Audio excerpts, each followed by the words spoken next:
May the words of my mouth and the meditations of our hearts be acceptable in your sight, O Lord.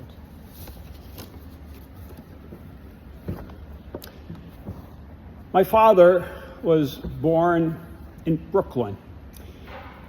Apparently, my grandfather came here with his family to make some money. And then when my father was 2, they returned to Germany, where, as I understand it, he bought a farm. My father had 2 brothers and a sister. His 2 brothers, as I understand it, were killed in the war, World War I. His sister was not. When my father was 21, he decided to come back to the United States. And his aunt was the one who sponsored him.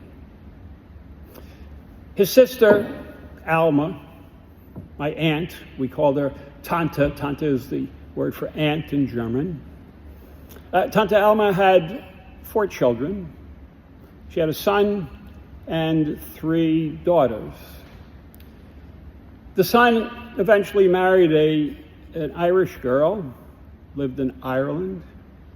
2 of the sisters lived in Germany and continued to do so. And one of them, my cousin Lena, married an Austrian, and she lives in Vienna. This is who we visit whenever we go over to Vienna. We didn't know any of these people. My mother didn't know them. But my mother wrote to Alma, Tante Alma. And the 2 of them, for years, kept up this running conversation by sending letters across the ocean and letting them know how this part of the family was, and my mother finding out how my father's family was over there. About 35 years ago or so, a niece of my cousin, Lena, came to her and she said, my friend and I would like to go to the United States, and we want to stay with Robert for a week. Call him and ask him if we could do that. She said, I can't do that. I don't know the man. All they knew, you see, was from letters that my mother had written. But she persisted. Call Robert. I don't know how long it took, but one day my phone rang. I picked it up, and a voice at the other end said, "This is Lena, your cousin." Her English was very broken. She didn't speak much English, but I told her, speak in German. I'll be able to understand you. And that made her feel more comfortable. And so we had a conversation. And she asked me if her niece and her niece's girlfriend could visit us. And I said, absolutely. And so the time was arranged, and the 2 girls came. And they spent a week with us. We had a wonderful time. And they said, you must come and visit us in Vienna. 6 or 9 months later, I've forgotten the time, I get a letter in the mail from someone I didn't know. Opened it, and it said, my name is Gabby. I'm a friend of the niece of your cousin.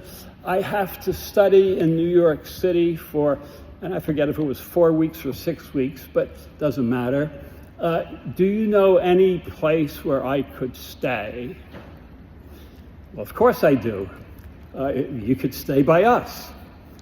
And so Gabby came and visited us, and she was with us, as I said, 4 or 6 weeks. And she said, you must come and visit us in Vienna. I kept in touch with them wrote a letter, maybe 2 letters a year. In those days, of course, we didn't have email. And the years went by, and they kept saying, you've got to come and visit. And finally, after a long time, I said, all right, I'm going to come in January. I wrote to Gabby. I said, are you able to put me up? Do you have room? She says, absolutely. So I bought a ticket and flew over to Vienna. I got my luggage and I went to the waiting area, and there was Gabby. Even though years had passed, we recognized each other. We greeted each other. And then she turned and she said, I want to introduce you to your cousin, Lena. And my cousin was delighted, but she said, all of Europe knows that you're coming to Vienna except we. Why didn't you let me know? You can't stay with Gabby. You can't stay with anybody else. You're my cousin. We've got plenty of room. You're going to stay with me. I had no choice, and that was great. And we went to her home. Now, understand, I had no preconceived notion as to what would happen in Vienna. I didn't get any pamphlets or any books about Vienna. I knew a couple of things about musicians who had lived there.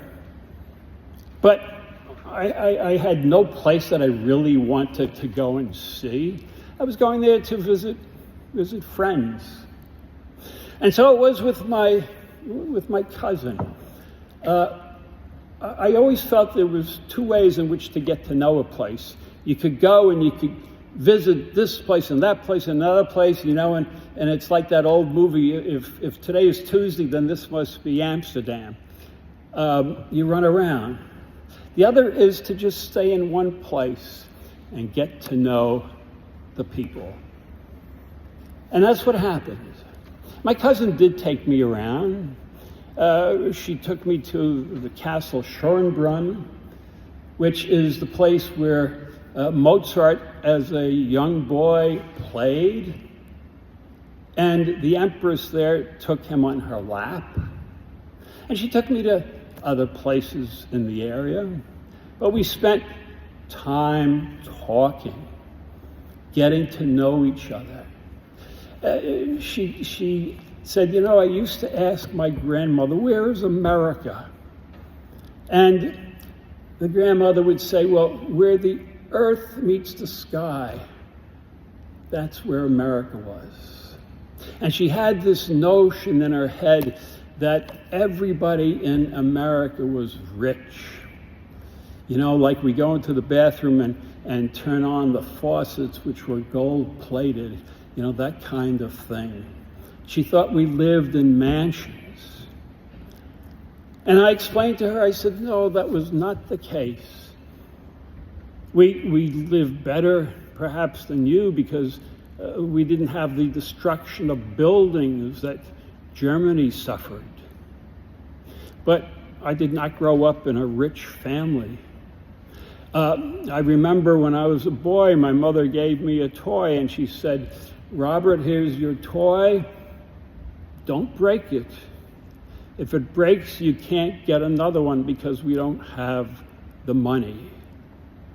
And so she got a bit of an understanding of what my life was like. Her life was different. When she was young and living in what is now Poland, but at that time it was occupied by the Germans, they were given an hour. Pack up your wagon. Hitch up the horse. The Russian army is coming. You've got to flee. And so they threw whatever they could on the wagon. The 4 kids hopped in the wagon, and off they went. The father, Alma's husband, had already been conscripted into the German army. She didn't know where he was. They had a friend in Hamburg, and they agreed that they would periodically check in with this friend to see if they heard any word from either one of them. At the end of the war, they ended up someplace, I don't remember where. And one day, Lena said her brother came running into the house. He said, Mama, Papa comes. She looked at him, she said, "You're crazy." She figured he had died somewhere in the war. But she goes outside, and lo and behold, here comes her husband. And the family was again reunited. I remember as a boy that my mother frequently sent care packages to Europe, packages that were, of this size. And she'd fill them with clothes and sometimes with some food. She would send coffee. And in those days, there was some coffee that was wrapped in some kind of a heavy paper. It wasn't a can. And you could undo it. And she would put some money into the middle of the coffee. She had to do this because all the packages were gone through, you see, and anything of value was taken. And so she hid it there, figuring that when Alma would get down far enough into the coffee, she would see the money and be able to use it. As it turns out, and this is kind of funny, although a little bit sad, Alma wrote to her once and said, "Thank you so much for all of the gifts and the coffee. We were able to sell the coffee and get," I don't know how many marks they got for it at the time, not knowing that there was, a $10 bill in the coffee, which in those days was a lot of money. The one thing my mother did send was a doll. And Lena told me that this was the only doll the three girls ever had. And they had to share this doll, each one having a certain amount of time, each one taking care of it. And it kind of brought tears to my eyes, because it was sad. Little girls should have dolls and their own. But they had something. And so the stories went back and forth, you see, and we got to know each other at a deep level, how we each were brought up, how we each lived, and we became very close. It didn't matter what I saw. It was good to see things, but the thing that really mattered was getting to know Lena. Last week, we had the story of the Good Samaritan. This man from Samaria was traveling down the Jericho road from Jerusalem, and he sees a man who had been beaten severely, lying on the side of the road. And he went over to him, and he poured oil and wine on the man's wounds. He bandaged him however he could. And when he was able to get the man up, he put him on his donkey. And he walked, leading the donkey into Jericho. They went to the inn. And there, that night, he took care of the man, this complete stranger. He, of course, probably looked forward to an early supper, maybe having a scotch and soda and going to bed and getting a good night's sleep, but it didn't happen. As the story goes, he spent the whole night caring for this man. But it didn't stop. In the morning, he went to the front desk and he said to the man there, "I'm giving you some money. Take care of this man. He's been severely beaten. And when I return, if you've spent more than I have left you, I will give it to you. This was not just being good. We can walk down the street and you see somebody begging for something, and you give them $1, or if you feel generous, you might give them $5. That's maybe being good. This Samaritan became close to this man. He kind of was like a brother to this man. He couldn't talk to him much, I'm sure, as the story goes. But nevertheless, the two of them became very, very close. And that's what Jesus is saying to do, to become close.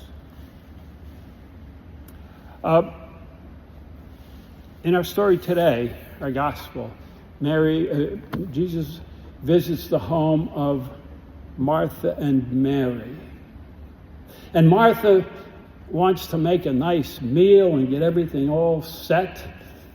She rattles those pots and pans. She sets the table, bakes a quick cake. And Mary is just sitting there talking with Jesus. And finally, Martha gets upset and she says, "Lord, why don't you tell Mary to come and help me? I'm doing all the work by myself while she just sits there and talks to you." And he says, "Martha, Martha, you are so concerned about so many things. But Mary has chosen the best thing." She has chosen, you see, to get to know her Lord. And this is the message. We need to get to know one another. We need to get to know our risen Lord. This is why we hear the stories again and again to remind us that He is risen and He is part of our lives. All of the other things in our life don't mean very much. But the relationships that we have, the love that we share with one another, the love that we share with our risen Lord, with our God, this is what is of most importance. And this is what these lessons from last week and the one that follows right after this today are telling us. Talk, share, love one another. Amen. The peace of God, which passes all understanding, keep your hearts and your minds in Christ Jesus.